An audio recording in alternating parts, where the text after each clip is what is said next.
Mon meilleur ami Kyle est un introverti excentrique. Il ne sait pas comment parler aux gens. Il est inamical et dit des choses que la plupart des gens trouvent offensantes. Je suis son seul ami, parce que j'ai appris qu'il a un bon cœur. Si je reste dans le coin, c'est parce que je connais son histoire. Il est incroyablement grossier et impulsif, mais ce n'est pas de sa faute. Ce qui manque à Kyle en matière de compétences sociales, il le compense par son amour des baskets. Et c'est une bonne chose que j'aime les baskets aussi, parce que c'est la seule chose dont Kyle parle. Il a créé le Sneaker Club à l'école. C'est un club qui se concentre sur la discussion des dernières nouveautés sur le marché des baskets. Il y avait 4 personnes dans le club, dont Kyle et moi-même. Puis Kyle a rédigé un manifeste dans lequel chacun devait s'assurer que ses baskets étaient impeccables lors des réunions, ainsi que d'autres idées folles. Après cela, le club n'était plus que nous deux. La plupart des gens font passer un mauvais quart d'heure à Kyle. Il ne veut pas les écouter, et il passe pour un arrogant. J'adorerais leur parler de son état, mais ses parents ne veulent pas que ça se sache. Nous ne voulons pas que les gens le traitent différemment, disent-ils. Vous voyez, même Kyle n'est pas au courant de son état. La seule raison pour laquelle ses parents m'ont parlé, c'est que quand nous avions 10 ans, j'en avais assez de Kyle et de son égoïsme. Ses parents m'ont entendu me disputer avec lui, en disant que je ne serais plus jamais son ami. En sortant de la maison, ils m'ont arrêté et m'ont expliqué à contre-cœur. « S'il te plaît, n'abandonne pas Kyle, Spencer », supplia sa mère. « Tu es son seul ami. » Je sais qu'il n'a pas toujours été la personne la plus gentille, mais il y a une raison à cela. Ils m'ont demandé de promettre de ne le dire à personne. Kyle a eu un accident quand il était très jeune. Depuis, il est différent. C'est comme si la partie de son cerveau responsable de la compréhension des gens avait cessé de fonctionner. S'il te plaît, ne l'abandonne pas. Après ça, j'ai accepté de rester. J'ai enfin compris les sautes d'humeur de Kyle et de son égoïsme. Kyle vivait dans une bulle qui était juste assez grande pour ses parents et moi. Mais qu'en est-il de son obsession pour les baskets ? Je lui ai demandé, d'où cela vient-il? Ses parents ont haussé les épaules. Le médecin que nous sommes allés voir après l'accident de Kyle nous a dit que parfois quand une partie du cerveau est endommagée, une autre partie du cerveau se met en sur-régime. La partie de son cerveau responsable de la créativité court super vite. Et son seul centre d'intérêt, c'est les baskets. Les parents de Kyle ne sont pas du genre à s'immiscer dans sa vie. Ils ne demandaient pas grand-chose et ils s'assuraient toujours que nous avions des collations et beaucoup de choses à faire. Mais quand Kyle a eu 16 ans, ils m'ont demandé une grande faveur. Plus on vieillit, plus on s'inquiète pour Kyle, dit son père. Une fois qu'on sera parti, qui va s'occuper de lui? Je me suis figé. Ils ont dû voir mon expression parce qu'ils se sont mis à rire. Non, Spencer, on s'attend pas à ce que tu t'occupes de lui. Nous voulons qu'il y ait quelqu'un. Pas maintenant, mais un jour. Avec la façon dont il n'apprendra jamais à parler aux filles. Tu le crois peut-être pas. Mais depuis que tu es son ami, il a appris à faire tant de choses qu'il refusait de faire auparavant. Serais-tu capable de l'aider à parler aux filles? Nous n'attendons pas à des miracles. Juste un début pour l'instant. J'ai pensé à ce qu'ils demandaient. Ce serait difficile, mais j'ai accepté.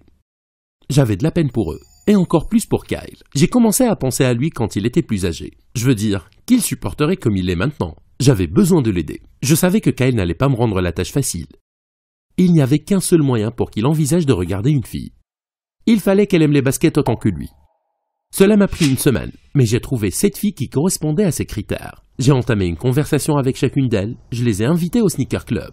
4 m'ont dit qu'elles viendraient, mais seules 2 se sont présentées. Kyle était heureux de voir 2 nouvelles paires de chaussures au Sneaker Club. Les filles étaient impressionnées par les connaissances de Kyle, mais 30 minutes plus tard, Kyle a commencé à expliquer les règles du club, et une des 2 filles est partie. Mes espoirs s'évaporaient rapidement. À ma grande surprise, Tyla a accepté les règles. J'en ai assez que les gens pensent que des clubs comme celui-ci ont des excuses pour faire des gaffes, a déclaré Tyla. Je pense que les règles sont géniales. Le Sneaker Club n'ayant lieu qu'une fois par semaine, j'avais besoin de plus de moyens pour que Kyle puisse interagir avec Tyla. Elle a été incroyable avec lui, patiente, compréhensive et complètement folle de basket. J'ai essayé de planifier des sorties au cinéma et un pique-nique. Mais Kyle n'était pas d'accord. J'avais besoin de quelque chose de plus grand, et c'est arrivé sous la forme d'un concours de basket. L'une des plus grandes marques de sneakers au monde, Apollo, organisait un concours pour collaborer avec un fan chanceux sur un nouveau design de basket. Le gagnant recevrait un brevet pour sa chaussure et les royalties des ventes. Je n'aurais pas pu demander un meilleur moyen de faire travailler Kyle et Tyla ensemble. Excité, j'ai lancé l'idée au Sneaker Club. Kyle ne m'a même pas laissé finir de parler. « Faisons-le », il a dit. « Nous allons devoir faire un effort supplémentaire pour que tout cela soit fait », a dit Tyla. Je me suis arrangé pour que ces séances supplémentaires aient lieu chez Kyle. Ses parents étaient ravis de voir Kyle travailler avec une fille. J'ai trouvé des excuses pour laisser Tyla et Kyle de plus en plus seuls, allant chercher de la nourriture et des boissons pendant qu'ils travaillaient sans relâche sur le projet des baskets. C'était génial de les entendre parler. Kyle commençait même à lui poser des questions, et il y avait même des moments où il n'était pas impoli. Kyle apprenait à parler aux filles. Une semaine avant la date limite du concours, nous avons rencontré un problème. Le Sneaker Club a dû réduire nos 3 projets finaux à un seul. Tyla et moi étions satisfaits de chacun des 3, mais Kyle ne voulait pas bouger. « Elles sont toutes si parfaites », il a dit. « Je choisirai pas, vous ne pouvez pas me forcer. » Jusqu'alors, je ne voyais Tyla que comme une fille avec laquelle Kyle pouvait devenir ami. Mais Tyla a montré tant de patience à Kyle pendant ce choix difficile. Elle a placé sa main sur son épaule avec une telle tendresse que même Kyle s'est calmé. « Kyle, ce sont tous de beaux dessins. » Elle a dit. « Alors pourquoi ne pas en choisir un pour les montrer maintenant? Je sais qu'ils vont adorer ce que nous faisons. Ensuite, nous pourrons leur montrer les autres. Qu'est-ce t'en dis ?» Kyle a souri et a hoché la tête. Le lendemain, nous avons soumis notre projet. Puis, nous avons attendu. Et nous avons attendu. Ce n'était que 2 semaines, mais on avait l'impression que ça faisait 1 an. Tyla avait la foi et elle a remonté le moral de l'équipe. Ces dessins sont géniaux, souvenez-vous. Ils passent probablement au crible des milliers de dessins terribles chaque jour. Nous aurons bientôt des nouvelles. J'ai dû admettre que j'étais d'accord avec elle. La quantité de travail que Kyle et Tyla avaient consacré à notre projet était indéniable.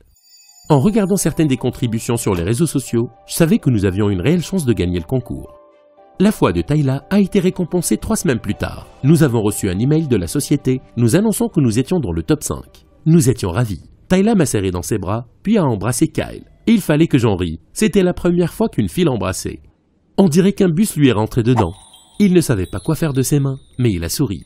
« Je crois qu'elle t'aime bien, Kyle. » Je lui ai chuchoté quand Tyla est partie. « Il faut qu'on retourne travailler. » Il a dit tellement agité. La compagnie de chaussures de sport nous a invités à leur siège social pour les rencontrer. L'étape suivante a été le processus d'entretien. Tyla et moi avons rappelé à Kyle d'être poli. Nous avons rencontré le directeur de la conception. Nous sommes présentés et lui avons dit que Kyle était le génie derrière notre conception. C'était une femme élégante et son goût en matière de basket était impeccable. La réunion se passait bien jusqu'à ce que Kyle se mette à débiter toutes sortes de choses folles.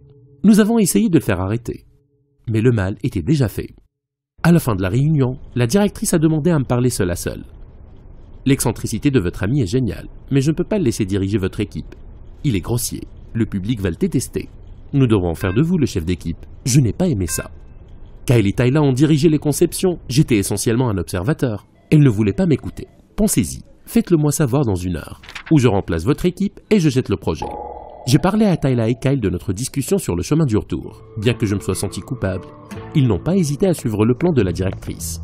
« Tant que nous gagnons, ça me va », a déclaré Kyle. J'ai appelé la chef et j'ai accepté ses conditions. Mais je me sentais quand même coupable de tout cela. 1 semaine plus tard, nous avons été appelés dans le bureau de production d'Apollo et on nous a informé de ce qui allait se passer ensuite. Une équipe de tournage nous a suivis partout. Ils se concentraient sur moi. C'était un contrat de télé-réalité classique. Il s'est avéré qu'ils étaient sur le point d'en faire une grande émission. Pendant 2 semaines, ces caméras nous ont suivis et ont filmé notre processus de conception. Kyle était dans son état normal, mais ils l'ont montré pour qu'il ait l'air normal. Tyla aimait les projecteurs et c'était un naturel. Souvenez-vous, nous sommes le Sneaker Club, disait-elle à chaque enregistrement, rappelant à tous les spectateurs notre marque personnelle. La grande finale est arrivée et nous avons gagné le concours. Ils ont fait un chèque géant à mon nom et nous l'ont remis lors de la cérémonie de remise des prix.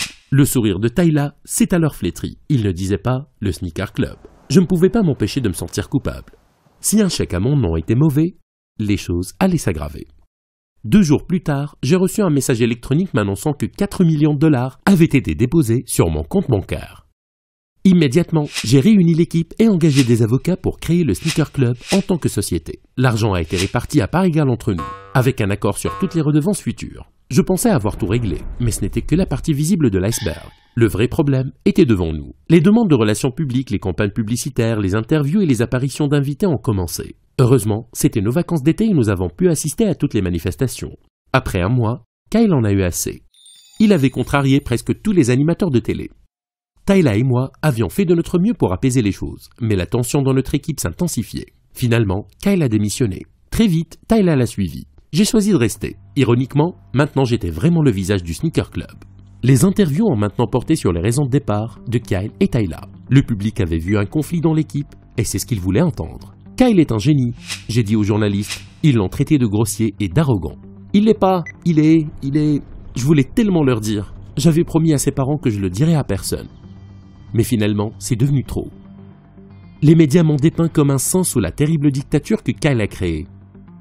Je ne pouvais pas supporter tous ces mensonges. Lors d'une pause dans la tournée de presse, j'ai visité la maison de Kyle. Il ne voulait pas me voir. Cela ne me dérangeait pas. La vérité, c'est que j'étais pas là pour le voir. Je me suis assis avec ses parents et je leur ai parlé de ce qui s'est passé.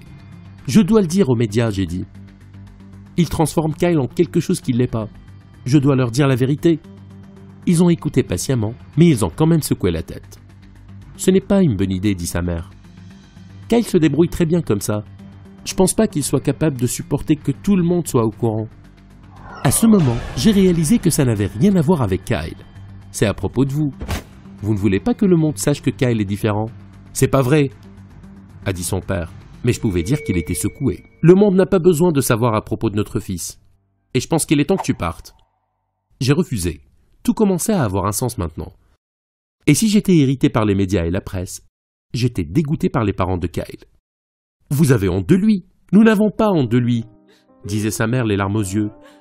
« Nous avons honte de ce qu'on a fait. » Elle m'a demandé de m'asseoir, car ils m'ont dit toute la vérité. La véritable histoire de l'état de Kyle. Tout allait bien jusqu'à ce que Kyle ait 3 ans. C'était un petit garçon gentil et doux. Mais nous avions passé 3 ans avec lui tous les jours. On avait besoin d'une sortie. Tu dois comprendre.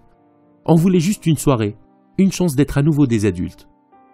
Nous avons donc engagé une babysitter recommandée et nous avons trouvé assez de courage pour laisser notre fils quelques heures. Nous sommes sortis dîner, nous avons regardé un film et nous avons profité du calme. Quand nous sommes rentrés à la maison, la babysitter dormait.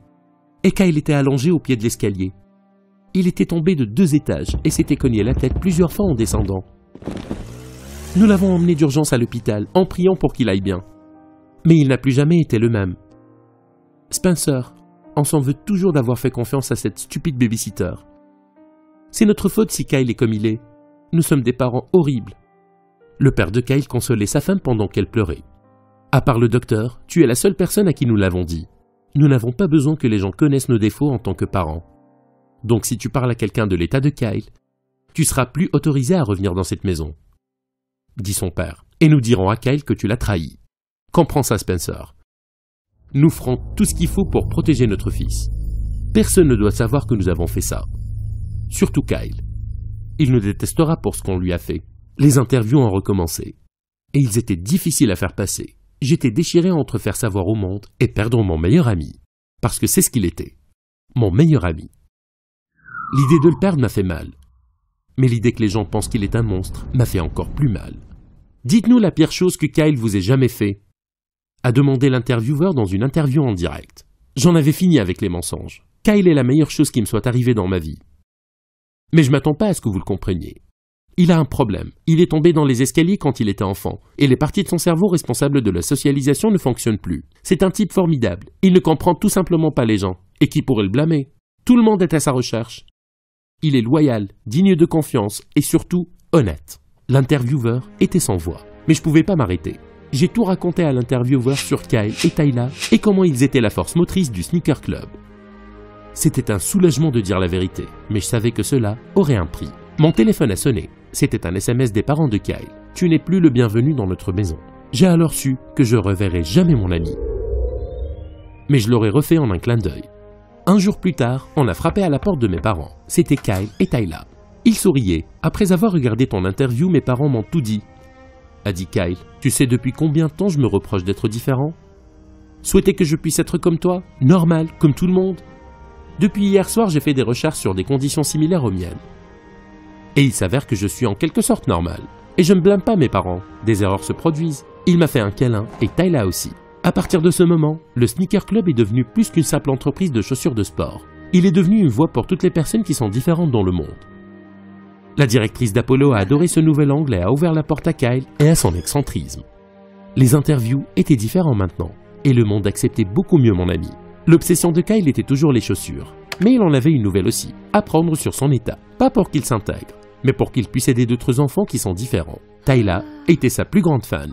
Les parents de Kyle ont fini par me pardonner, et se pardonner à eux-mêmes. La vérité, c'est qu'ils se protégeaient. Ils avaient peur de ce que les gens diraient d'eux quand ils le sauront. Ce qui est drôle, c'est que les gens les soutenaient. Il arrive que des erreurs se produisent, et d'une certaine manière, c'était le but recherché. Kyle ne serait pas le génie des baskets qu'il est aujourd'hui s'il n'y avait pas eu cette chute qu'il a subie quand il avait 3 ans. Parfois, notre plus grand malheur finit par être notre plus grande bénédiction.